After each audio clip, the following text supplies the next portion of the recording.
রাসূলুল্লাহ সাল্লাল্লাহু আলাইহি ওয়াসাল্লাম তিনি নিয়ে এলেন আল্লাহর মনোনীত ধর্ম ইসলাম ও নারীদের মর্যাদা দিয়ে ত্যাগহীন কণ্ঠে ঘোষণা করলেন, হুন্না লিবাসুল লাকুম ওয়া আনতুম লিবাসুল লাহুম। নারী জাতি পুরুষের জন্য এক বস্ত্র স্বরূপ, পুরুষ ও নারী জাতির জন্য এক বস্ত্র স্বরূপ। নারী পুরুষের জন্য এক মূল, নারী পুরুষের জন্য এক মূল,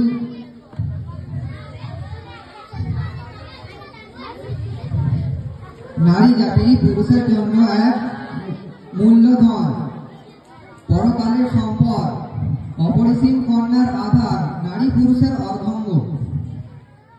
শ্রোতা মণ্ডলী, শুধু তাই নয়, ইসলাম নারীর প্রত্যেক স্তরে সম্মান দিয়েছে। যখন কোন নারী শৈশবে উপনীত হয়, ইসলাম তার সম্পর্কে বলেছে, যদি কোনো ব্যক্তি কন্যা সন্তানের অভিভাবকত্ব গ্রহণ করে, সঠিকভাবে লালন পালন করে, ওই কন্যা সেই ব্যক্তির জাহান্নামের পথের প্রতিবন্ধক হয়ে দাঁড়াবে। ঠিক তেমনি নারী যখন তার জীবনের দ্বিতীয় স্তর যৌবনকালে পৌঁছায়, ইসলাম তার সম্পর্কে বলেছে, তোমাদের মধ্যে সর্বাধিক শ্রেষ্ঠ ও উত্তম আদর্শের অধিকারী ওই স্বামী যে তার স্ত্রীর সাথে ভালো আচরণ করে, ভালোবাসায় কোমল হৃদয় ভরিয়ে তোলে। দিনদয়ালী ভাইরা, অনুরূপ নারী যখন তার জীবনের সর্বশেষ স্তরে পৌঁছায়, তার মর্যাদা ফুটন্ত গোলাপ রূপে অতুলনীয় ঘোষণা দিয়ে মুহাম্মদ রাসূলুল্লাহ সাল্লাল্লাহু আলাইহি ওয়াসাল্লাম বললেন, আল জান্নাতু তাহতা আকদামিল উম্মাহা, মায়ের পায়ের নিচে জান্নাত, সেই সোনালী রূপালী ইটের সাজানো বিশাল মহল, স্বর্ণ বাগান, যার নিচে প্রবাহিত মধুর নদী। হাদিস দ্বারা রাসূল সাল্লাল্লাহু আলাইহি ওয়াসাল্লাম পরিষ্কার করে দিলেন, দুনিয়ার শান্তি ও পরকালের গ্যারান্টি হলো মা। সম্মানীয় সুধী, এক কথায় ত্যাগহীন কণ্ঠে বলতে পারি, ইসলামই একমাত্র নারীকে যথার্থ মূল্যায়ন করেছে, যা অন্য কোনো ধর্ম দিতে পারেনি। ফলে ইসলাম আগমনের পর নারী সমাজ ব্যক্তিগত, সামাজিক, পারিবারিক, অর্থনৈতিক, রাষ্ট্রীয় ও আইনগত মর্যাদা ফিরে পায়।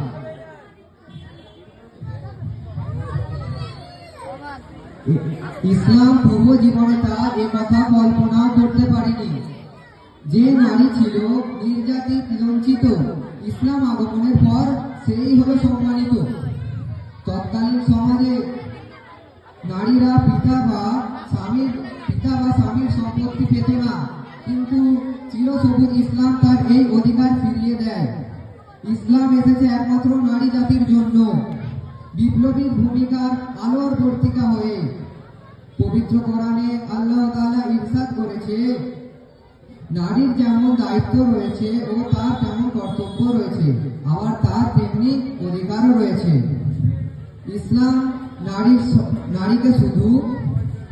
নারীকে শুধু পিতার সম্পত্তি নয়, স্বামী, সন্তান, নিকট আত্মীয়দের সম্পত্তিরও অধিকার দিয়েছে। ইসলাম পবিত্র কোরআনে আল্লাহ তাআলা বললেন, আমি তোমাদের মধ্যে কর্মনিষ্ঠ ব্যক্তি বা কর্মনিষ্ঠ পুরুষ বা কর্মনিষ্ঠ নারীর কর্ম আমি বিফল করি না।